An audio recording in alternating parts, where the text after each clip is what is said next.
পৃথিবীতে দুই ধরনের মানুষ হয়। পৃথিবীতে দুই ধরনের মানুষ হয়। এক তো ওরা যারা অনেক একা হয়, এক তো ওরা যারা অনেক একা হয়, আরেক হলো ওরা যারা একাই অনেক হয়। ওই এক রাজা ছিল আর ওর এক বন্ধু ছিল মন্ত্রী, সেনাপতি। ওই সেনাপতি অপটিমিস্ট ছিল। ও প্রত্যেক কথা তো বলতো অনেক ভালো হয়েছে, অনেক ভালো, এটা তো অনেক ভালো হয়েছে, এই কথাটা বলতো। তখন রাজা বলতো প্রত্যেকটা কথাই অনেক ভালো হয়েছে, অনেক ভালো হয়েছে, এমন হয়। তারপরেও বলতেছে রাজাজি অনেক ভালো হয়ে গেছে। তো একদিন রাজা তলোয়ার পরিষ্কার করতেছিল, তলোয়ার পায়ের মধ্যে পরে বড় আঙ্গুলটা কেটে গেছে।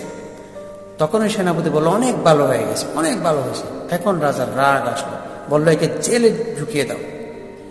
ও বললো ঠিক আছে, প্রত্যেকটা কথা এমন বলা হয় যে এখন আমার আঙ্গুল কেটে গেছে, তারপরে বলতেছে ভালো হয়েছে।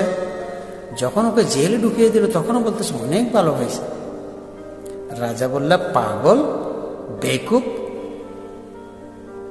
এর মধ্যে কি ভালো হয়ে গেছে যে তোমাকে আমি জেলে ঢুকাই দিলাম, তারপরে বলতেছে ভালো হয়ে গেছে। 2 মাস পর রাজার শিকারে গেছে জঙ্গলে। রাজার সৈনিক পিছনে রয়ে গেছে, রাজার সামনে চলে গেছে জঙ্গলে। একা ঘোড়ার মধ্যে ঘুরতে ঘুরতে ঘুরতে আদিবাসীরা ধরে ফেলছে রাজাকে। হাম্বা হাম্বা হোম, হাম্বা হাম্বা হোম, ওই আদিবাসী।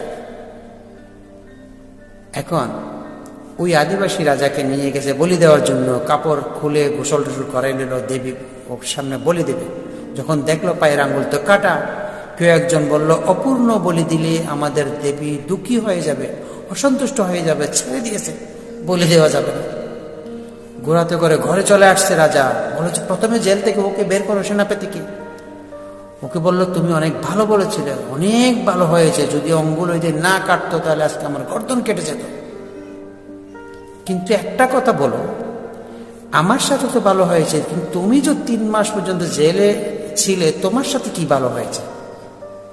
ও বলল মহারাজ, আমি আপনার বন্ধু ছিলাম, জেলে না গেলে আপনার সাথে জঙ্গলে যেতে হতো। আপনার বন্ধু ছিলাম, আপনার সাথে জঙ্গলে যেতে হতো আমাকে।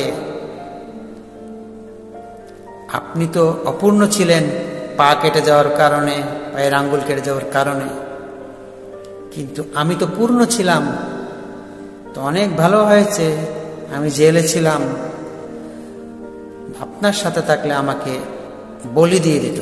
There is a difference between pessimist and optimist.